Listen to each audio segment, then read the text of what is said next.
Hello everybody and welcome back to Kent Davidson Urban Adventures, and this afternoon we are in Wanstead Flats, I believe it is called, part of the Wanstead area in East London and also falling under the domain of Epping Forest. January is probably not the best time to appreciate this open stretch of common, I suppose. But the sun is out this afternoon. It's quite a beautiful light that's coming through the bare branches of the trees. So I thought I'd show you a little look at this gem in an urban sprawl in East London. And what I forgot to mention on all of my previous walks is that there's a very good publication that that I have been using for a number of different London aspects, which is the Metro Guides publisher, and they cover, well, now they cover quite a few different aspects of London, and the guides that I particularly enjoy and resonate with me are their titles that are Parks and Gardens is one. They also do one on cemeteries, which is extremely good, and taught me about the Magnificent Seven London cemeteries.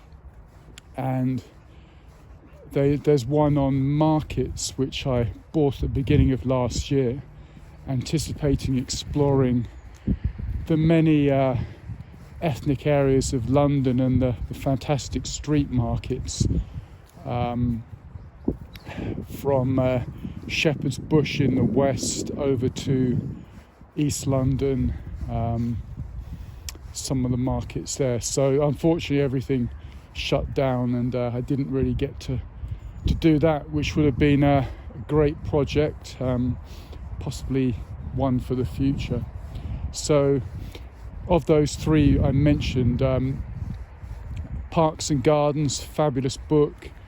The London Cemeteries, another great title, and the markets. There's another one as well which I bought maybe 5 years ago, and the edition hasn't been updated, which is on London's bookshops, and that includes the second-hand and antiquarian bookshops as well as the new ones. Unfortunately now it's more of a historical document than a working bit of kit, as many of those are or will close during the current pandemic.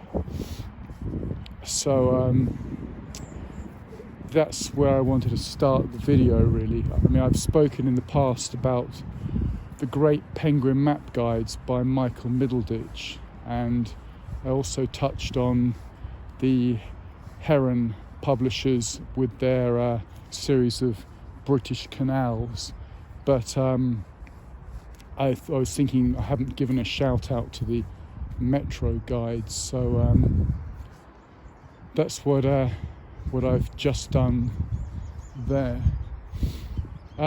So this area of Leyton in East London, these flatlands, would be your sort of deriving from the sort of medieval commons, people areas. So if you look on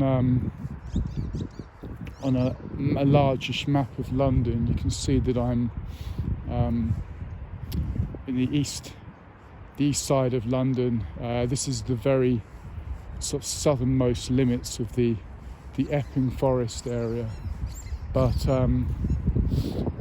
it's great for the fauna and flora. I mean, just in your picture there you can see one of the many fantastic trees that are here,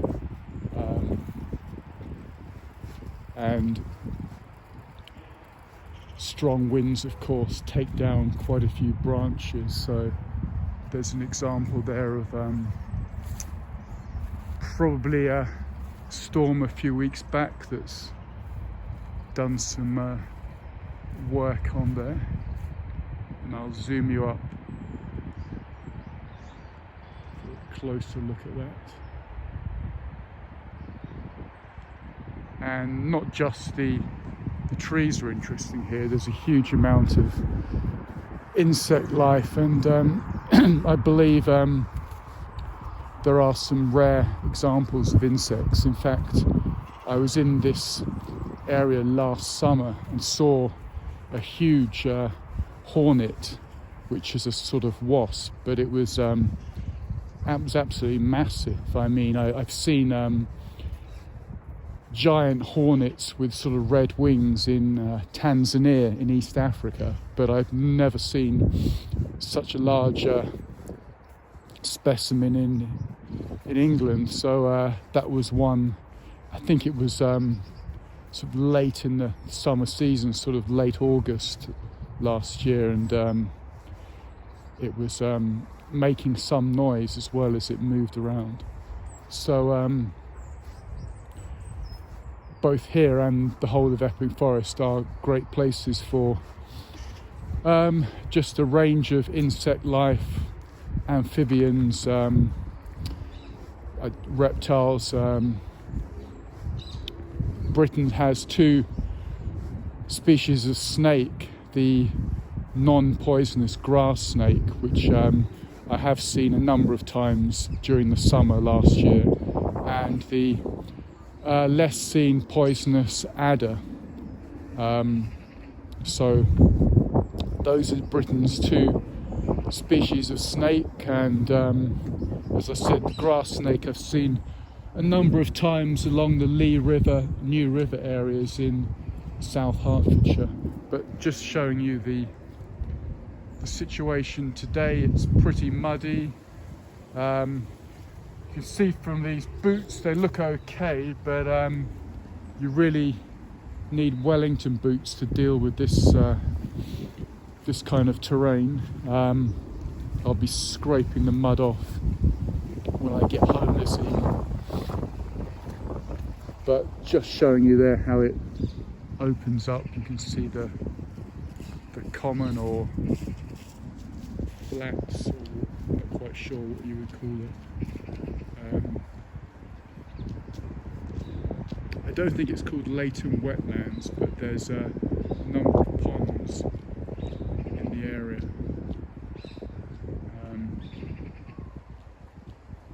We're a little ways away from the information centre with the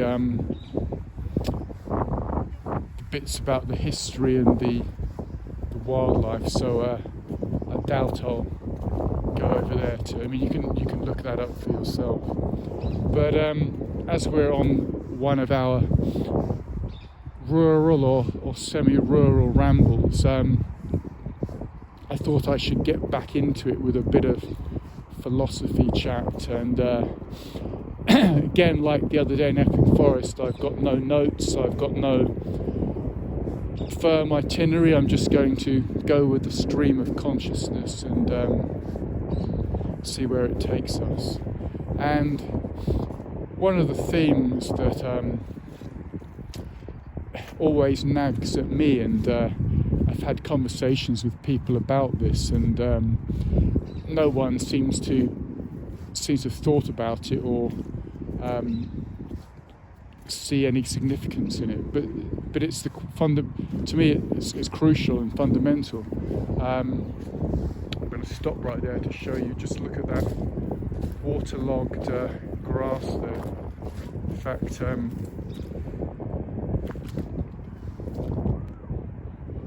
yeah, I'm not going to be able to cross on that bit. Let's cross.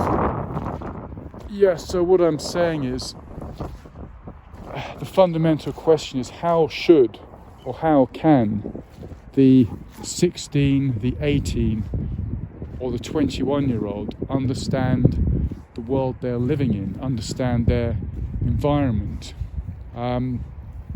And the obvious answer is, well, through the education system.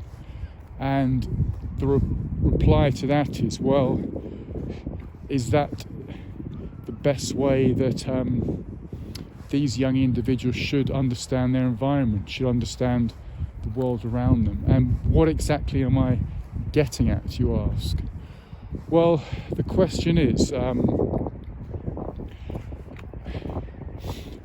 the individual is faced with really what are two quite different narratives, two quite different realities. There is the world as it's filtered through the mainstream media, and then there's the alternative media or the alternative news sources that question the narrative of the mainstream. So you have, shall we say, a 90% narrative on one side, and then you have a 10% stopping there, old shoot, and then a 10% on the other side. And the question is, and I'd imagine that it would be something that a man like Socrates in ancient Greece would have wanted to get his teeth into, is the question of, should the young person, should they take on board the non-mainstream material? And my answer is that you have to take on all material. You have to look at everything, examine everything, get as much personal experience of everything in order to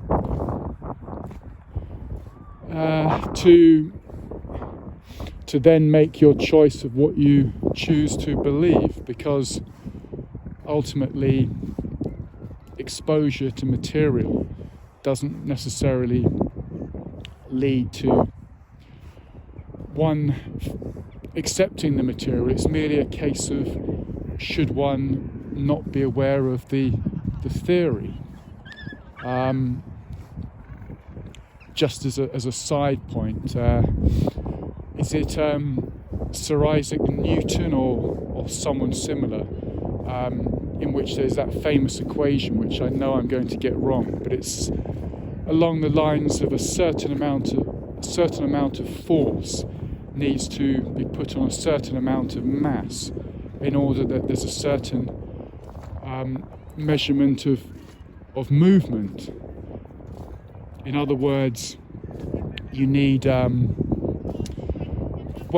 just said it, haven't I? You need to apply an amount of force or pressure on a certain size object for it to travel a certain distance. I would not expect you to just take this at face value, but I can say I've personally seen that this scientific principle is incorrect. I'm not going to get into all the details, but I am sure and personally satisfied that what I have seen has shown that this Newtonian principle is not correct. It's not accurate. An inanimate object can move without force applied to it, but that in itself is a whole other subject. So back to what I was saying. Yes, so it's to do with what is a mark of intelligence. Is it that one is a expert in a specialized field? Is it that one believes a set of ideas, or is it one who's been exposed to all theories? Because in my opinion, it links very much into the idea of censorship and closing down the minority ideas that challenge the majority narrative. So if it's desirable, which I believe it is, for the young person to be exposed to all ideas, all theories, then what does it say about ourselves as our society when we censor minority viewpoints and try to close down ideas that don't fit the narrative? I mean, the example that's just hours old, of course, is the YouTube removal of talk radio from its YouTube channel.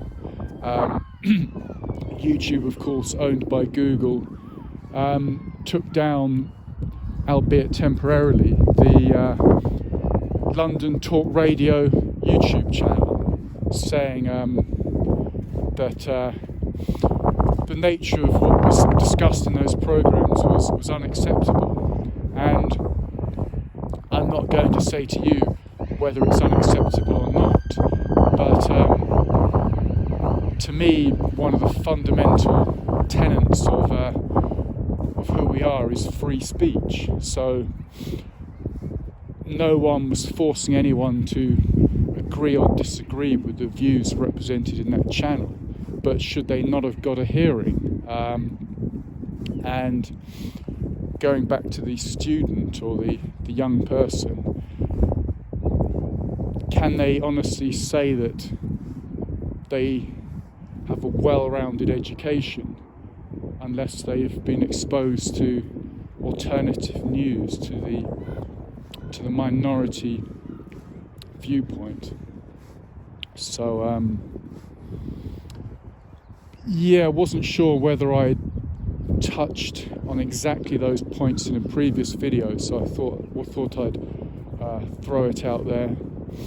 I mean, certainly what I've been saying in the last few minutes I don't think is hugely controversial. I don't think it's antagonistic. I'm merely asking the question that censorship, in my opinion, is not ideal, and also that should the individual not be exposed to non-mainstream ideas. And look at these crows there, just on the moving around in the water there.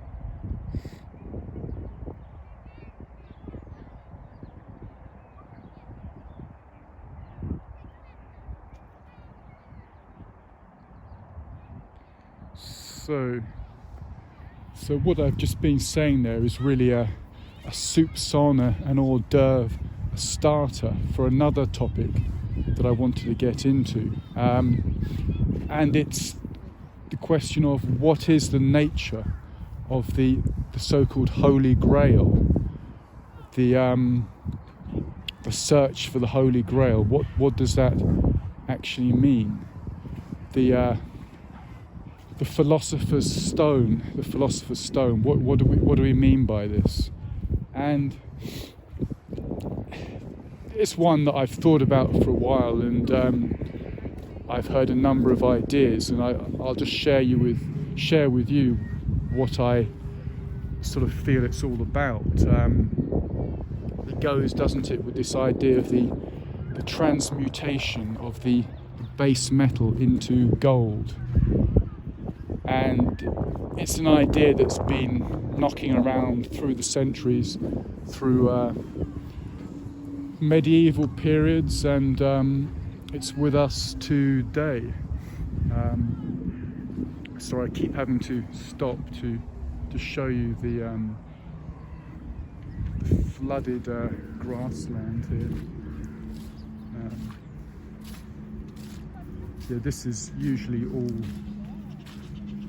dry grassland, but we've had quite a bit of rain, so it has created almost another pool. So showing you a bit of that. And there it's really quite deep. Show you a bit of that. And then it ends just there.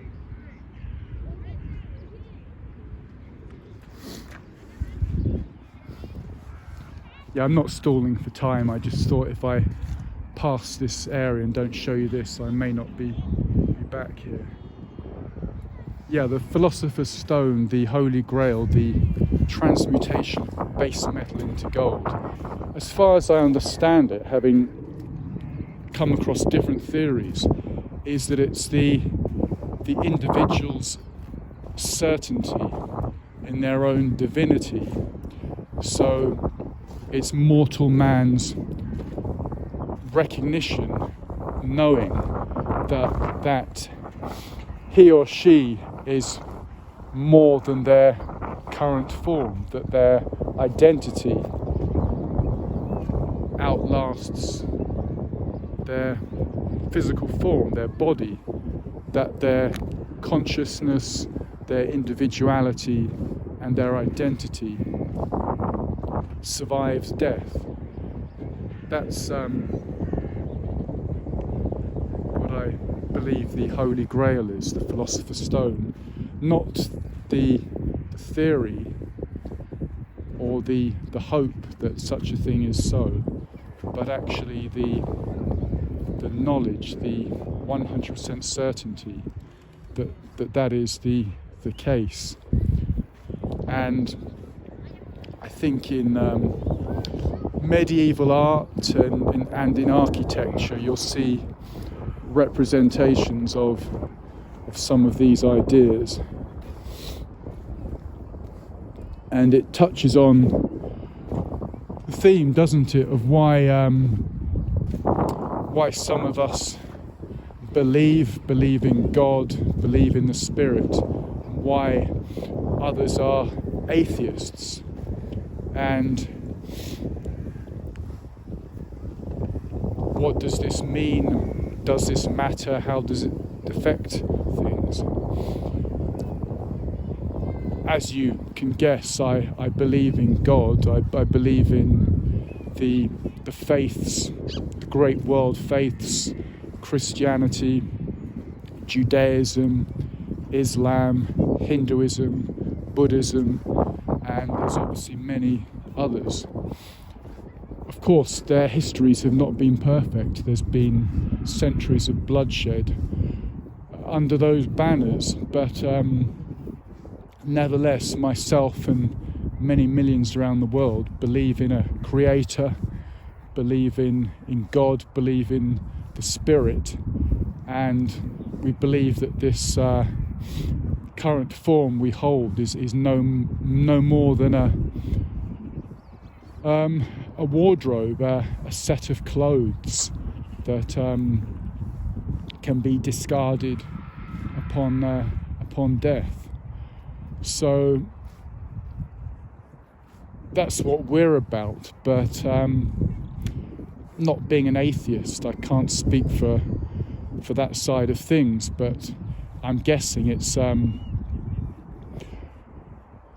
belief that your entire identity is intrinsically connected with your current form. If I'm wrong on that, then I'm open to being corrected, but I would feel that's what atheism is, that you don't believe in a creator, you would believe that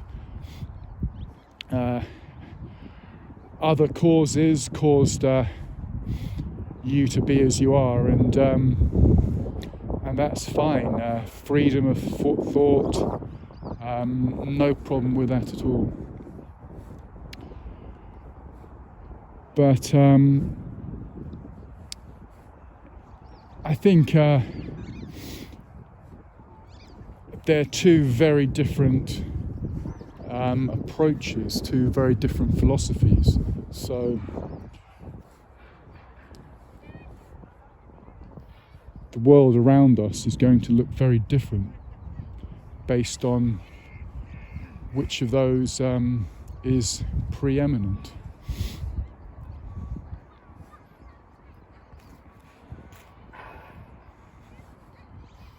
Because of course, for the believer, there is linked up with that a moral code, a set of ideas about what's applicable to the human spirit,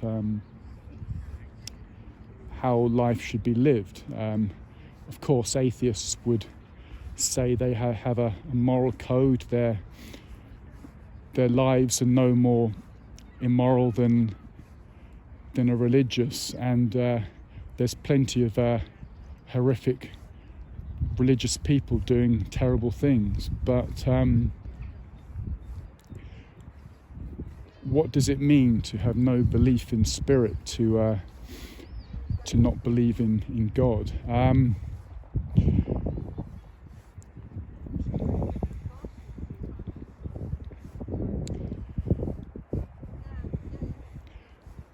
I think the interesting thing, or for some of us the worrying thing, is the way in which our lives are now dominated by machinery, by electronics, by the digital. You could say it's somewhat hypocritical that I'm saying this, and at the same time I'm using the latest Apple iPhone, and you'd be right, I would have no reply to that. But increasingly there's a movement, I feel, towards a very close relationship between man and machine. How far could this go? Certainly in science fiction there's a number of ideas that have been mooted around, and we've got a number of names and classifications for different types of situations. You have the robot, the android, the humanoid. So certainly the human psyche can envisage these things, but the question is it not fine if things remain as sci-fi? But at what point could science fiction become science fact? And where does this go for us? Man and machine, just where is it taking us? Because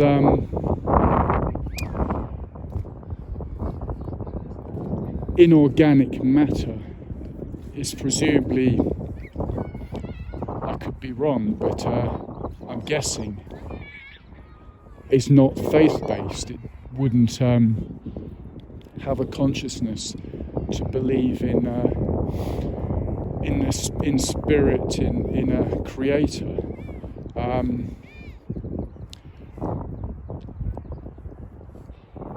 Would it be like the animal kingdom, neutral, in which we perceive no good or evil? Living things are just operating from instinct, the instinct to hunt, to kill for food, the instinct to reproduce. As far as I know, the attributes of good and evil couldn't be ascribed to anything within the animal kingdom. And it leads one to question if there is a a joining together of man and machine, then what is the moral code of that new situation?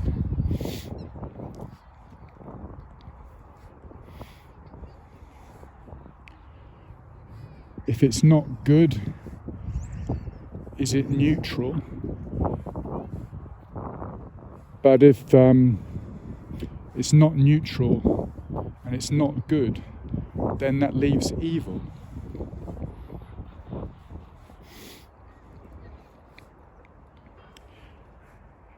And why do I say that? Well, violence occurs in the animal kingdom. There's plenty of bad things that happen to animals. They're eaten every day by other animals. But as far as we're aware, there's no evil within that situation. It's just instinct, it's just biology. It's neutral. In the human realm, of course, there's plenty of good and evil, and in both faith and atheism, there's moral codes in which a set of ways to live is suggested, and by and large it might be upheld, but there's plenty of examples where it's not upheld. I mean, the histories of war, of genocide, etc., etc. I mean, that's who we are as a species. But we know what it says on the tin. We know after these 1,000 years who we are. But do we understand what a new reality would be if the new situation is a merging of man and machine, of the organic and the inorganic? What are the set of values that would be held to in that new situation?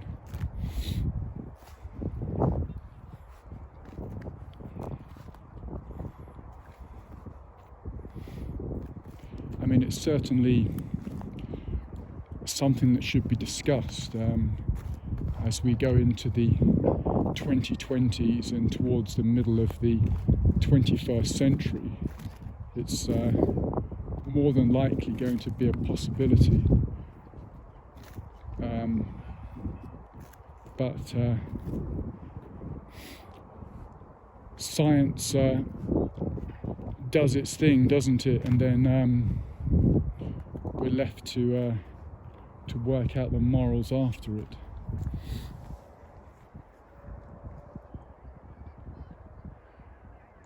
We've passed the halfway mark. I hope you've enjoyed the banter and the walk.